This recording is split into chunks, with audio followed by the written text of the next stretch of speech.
Hi, and thanks for joining us once again for This Week in Government Affairs.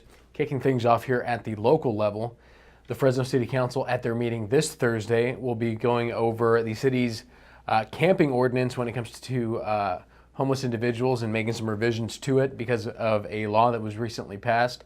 So we are paying close attention to that, as this is something that has the potential to affect our entire city. Also happening at this Thursday City Council meeting is a conversation about Fancher Creek, which is a fantastic development happening in southeast Fresno, has the potential to make a huge economic impact in that region, but also for our entire city. So we are very supportive and we are interested in the conversation that's going to be happening this Thursday.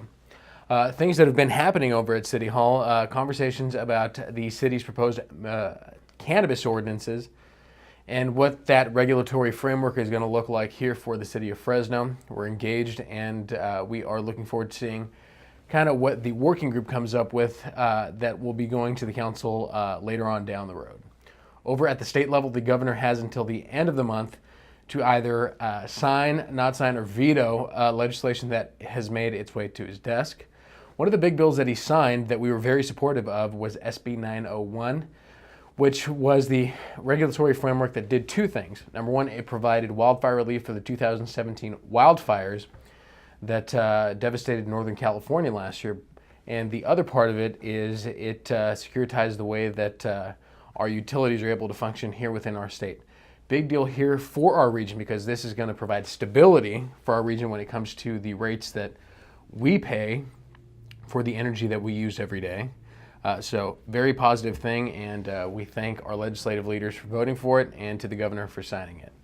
Now on over to the federal level, a lot of things happening before Congress is done for the year. Big trade talks, a restructuring of NAFTA, and that has the potential to affect our valley's ag industry in a dramatic way. We are keeping a close eye on that, and we're working together with our partners at the U.S. Chamber to make sure that our region's voice is heard when it comes to those conversations. There are also talks happening right now with one of our congressional members, Jim Costa, as part of the working group for the Farm Bill.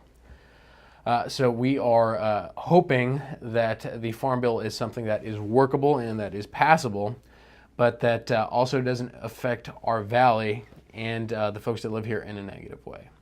Now, hopping on over to events.